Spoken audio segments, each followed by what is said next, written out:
বর্তমানে আহলে কোরআন আমাদেরকে বলে যে হাদিস মানার দরকার নাই। আমার বন্ধু ফিতনায় জড়িত, যদি কিছু বলতেন।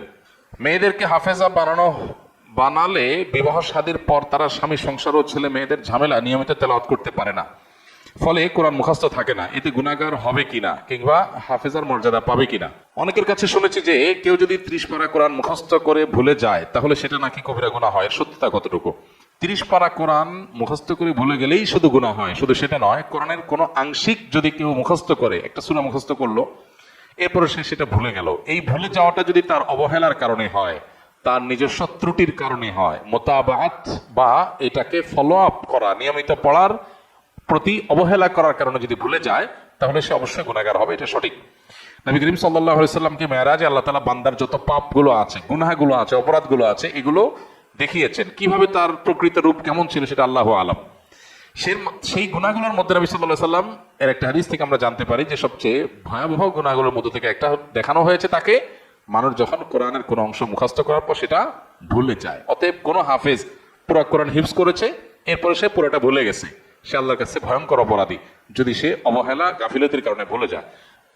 ঠিক একইভাবে কেউ যদি কোনো আংশিক কোনো সূরা, কোনো পৃষ্ঠা, কোনো অংশ বিশেষ মুখস্থ করেছে, এরপর এটা ভুলে গেছে, সেও আল্লাহ তাআলার কাছে এইভাবে অপরাধী। তবে এর বিপরীতে কিছু মানুষ আছে যারা কোরআন মুখস্থ করার পর নিয়মিত পড়ে কিন্তু আর ধরে রাখতে পারে নাই, তাহলে অবহেলা নাই এখানে, তার চেষ্টা ছিল, তাহলে সে গুনাহগার হবে না ইনশাআল্লাহ। মেয়েদেরকে হাফেজা বানালে বিবাহ শাদীর পর তারা স্বামী সংসার ও ছেলে মেয়েদের ঝামেলা নিয়মিত তেলাওয়াত করতে পারে না, ফলে কোরআন মুখস্থ থাকে না। এতে গুনাহগার হবে কিনা কিংবা হাফেজার মর্যাদা পাবে কিনা। অনেক পুরুষের ক্ষেত্রেও এটা প্রযোজ্য। কোরআনে কারিমের মুখস্থ করা সওয়াবের কাজ, অনেক বড় মর্যাদার বিষয়, কিন্তু মুখস্থ করার পর যদি কেউ ভুলে যায়, সে ভুলে যাওয়াটা যদি অবহেলার কারণে হয় তাহলে অবশ্যই গুনাহের বিষয়, গুনাহগার হবে। আর যদি অবহেলার কারণে না হয় তাহলে গুনাহগার হবে না। অনেকে বলে মেয়েদের হাফেজা বানানো ঠিক না, কেন? কারণ তারা পরে ভুলে যাবে। এই কথাটা সঠিক কথা না। কারণ অনেক মেয়ে আছে যারা হাফেজা হওয়ার পর বিয়ে শাদী হয়েছে, বাচ্চা কাচ্চা আছে, তারপরে তাদের ইয়াদ আছে। বিষয়টা নির্ভর করে যে সে আসলে কতটা সিরিয়াস। সে যদি কোরআনকে ধরে রাখার জন্য সচেষ্ট থাকে তাহলে ইনশাআল্লাহ সে ভুলবে না। আর যদি সচেষ্ট থাকার পর ভুলে যায়ও তাহলে আল্লাহর কাছে তার কোনো দায় নাই, কোনো গুনাহ হবে না। তো এই জন্য মেয়েদের হাফেজা বানানো ঠিক না, এই কথাটা ভুল। বরং যেটা সঠিক কথা সেটা হলো তাদেরকে হাফেজা বানানোর পাশাপাশি হিফজের জন্য তারা ধরে রাখে, সেইটা তাদেরকে বোঝাতে হবে এবং সেটা চেষ্টা চালাতে হবে। বাস, এরপরও চেষ্টার পরও যদি না হয় তাহলে আর কোনো গুনাহ হবে না ইনশাআল্লাহ। বর্তমানে আহলে কোরআন আমাদেরকে বলে যে হাদিস মানার দরকার নাই। আমার বন্ধুও ফিতনায় জড়িত, যদি কিছু বলতেন। আহলে কোরআন যাদের নিজেদেরকে বলে, এরা মূলত মুনকারে হাদিস, মানে হাদিস অস্বীকারী। যদি কেউ হাদিসকে টোটালি অস্বীকার করে সে মুসলমান থাকে না। আমাদের সমাজে এই টাইপের মানুষ এখন ভরে গেছে। অনেক লোক আছে তারা কোরআনের কিছু আয়াতের অংশ বিশেষ এনে সাধারণ মানুষকে বিভ্রান্ত করে। তারা যে সমস্ত আয়াতগুলো সবচেয়ে বেশি কোট করে, এর ভিতরে একটা আয়াত হলো ফাবিআইয়ি হাদিসিন বাদাহু ইউমিনুন। এই কোরআনের পরে আবার কোন হাদিসের প্রতি ঈমান আনতে হবে। এখানে হাদিস বলতে রাসূলের হাদিসকে তারা বোঝায়, অথচ এখানে এই আয়াতের প্রেক্ষাপট, আগপাস কোনো কিছু দেখা দেখি নাই তাদের। এখানে মূলত কি বোঝানো হয়েছে, কোরআন বাদে অন্য যে সমস্ত বিষয়গুলোকে, যে সমস্ত কথা এবং পুঁথি, যে সমস্ত পুস্তক, গল্প, যে সমস্ত সহিফা, যে সমস্ত কথা লেখনী, এগুলোকে মক্কার মুশরিকরা বা কাফেররা যেগুলোকে বিশ্বাস করতো, সেগুলোকে ইঙ্গিত করা হয়েছে যে কোরআন বাদ দিয়ে আর কোনটার প্রতি ঈমান আনবে।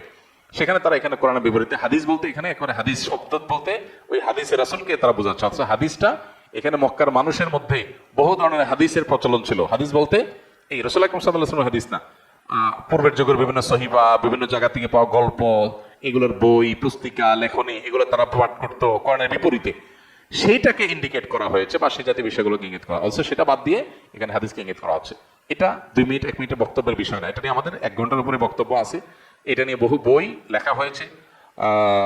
আল্লামা তাকি উসমানী হাফিজাহুল্লাহর একটা বই আছে হাদিসের প্রামাণ্যতা, এটার উপরে। বাংলাদেশে আলেমদের মধ্যে অনেক আলেমদের এই ব্যাপারে বই আছে, অনেক বই আছে হাদিসের প্রামাণ্যতা কেন লাগবে, অপরিহার্য কেন, এটা নিয়ে। ওলামায়ে আহলে হাদিসের মধ্যে, আহলে হাদিস ওলামাদের মধ্যে আমাদের ডক্টর আসাদুল্লাহ গালিব সাহেবের ছেলের একটা বই আছে, আব্দুল রাজ্জাকের একটা বই আছে, তাকি উসমানী সাহেব হাফিজাহুল্লাহর একটা বই আছে, আর অনেক ওলামায়ে কেরামের বই আছে। এই বইগুলো এক একটা মুক্তানের মাশাআল্লাহ তুষ্ট হওয়ার মতো। এই বইগুলো পড়লে পরিপূর্ণ বিষয়টা ক্লিয়ার হবে। আমাদের 1 ঘন্টার উপর একটা বক্তব্য আছে, সেখানে আমরা 20-30টা কোরআনের আয়াত এনে হাদিসের প্রামাণ্যতা এটা প্রমাণ করার চেষ্টা করেছি। হাদিস বাদ দিয়ে যদি কেউ শুধু কোরআন দিয়ে ইসলাম মানতে চায় তাহলে সে বিভ্রান্ত হতে বাধ্য। কারণ কোরআন হলো শুধুই পাইকারি কথা বলা হয়েছে, সেখানে প্রতিটা কথার ব্যাখ্যা বিস্তারিত সবগুলা বিষয়ে আল্লাহ তাআলা উল্লেখ করেন নাই। ওই ব্যাখ্যা দেওয়ার জন্য আল্লাহ তাআলা রাসূলকে পাঠিয়েছেন। আল্লাহ বলেছেন যে হে রাসূল, আপনার প্রতি আমি কোরআন নাজিল করেছি কেন? লিতুবাইয়িনা লিন-নাসি মা নুজিলা ইলাইহিম, যাতে করে আপনার প্রতি যা নাজিল হয়েছে, আপনার কাছে যা নাজিল হয়েছে, এগুলো লিতুবাইয়িনা লিন-নাস, যেন মানুষকে এগুলোর ব্যাখ্যা আপনি করে দেন। এই ব্যাখ্যাটাই হলো হাদিস। এখন কেউ যদি বলে কোরআন নিলাম ব্যাখ্যা নিলাম না, হাদিস নিলাম না, তাহলে সে কোরআনেরই এক অংশ নিল আরেক অংশ নিল। আল্লাহই বলছেন যে আমি নাজিল করেছি আপনার কাছে। কেন? ডাইরেক্ট দিতে পারতাম তো, জিবরাইল দিয়া কোরআন পাঠিয়ে দিতে পারতাম। আপনার কাছে কেন নাজিল করলাম? যাতে করে লিতুবাইয়িনা লিন-নাসি মা নুজিলা ইলাইহিম, যাতে আপনি ব্যাখ্যা করে দিতে পারেন। তার এই ব্যাখ্যাটাই হলো কি? হাদিস। অতএব কে এক অংশ মানলো আরেক অংশ মানলো না, মানে সে কোরআনকে কি করলো? অস্বীকার করলো। এটা অনেক বড় একটা ফিতনার বিষয়। আমাদের অনেক জেনারেল শিক্ষিত ভাইরা এই ফিতনায় পতিত হচ্ছে, বিশেষ করে যারা নফসের পূজারী, যারা আত্মপূজারী, এই মানুষগুলো বিভ্রান্ত হচ্ছে। কারণ কোরআন মানলে, হাদিস অস্বীকার করলে একটু ফাঁকি ঝুঁকি দেওয়াটা সহজ হয়। কোরআনতে পাইকারি, সেখানে দেখা গেছে যে অনেক হারামের বিশদ বিবরণ নাই। আল্লাহ মৌলিক নীতিমালা বলে দিয়েছেন। আল্লাহ বলেছেন ওয়া ইউহাররিমু আলাইহিমুল খাবায়েস, নোংরা জিনিসগুলো আল্লাহ হারাম করে দিয়েছেন।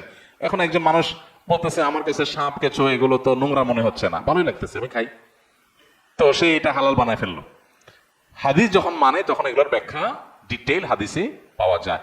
অনেকেই আছে যে হারাম কাজ করার জন্য এটাকে একটা শর্টকাট রাস্তা বের করেছে। অনেক নাস্তিকদের একান্ত ঘরোয়া আলাপ নানা ভাবে আল্লাহর কুদরতে আমাদের সামনে চলে আসছে, তাদের অসতর্কতা বশত বা যেভাবেই হোক সেগুলো আমাদের কাছে চলে আসছে।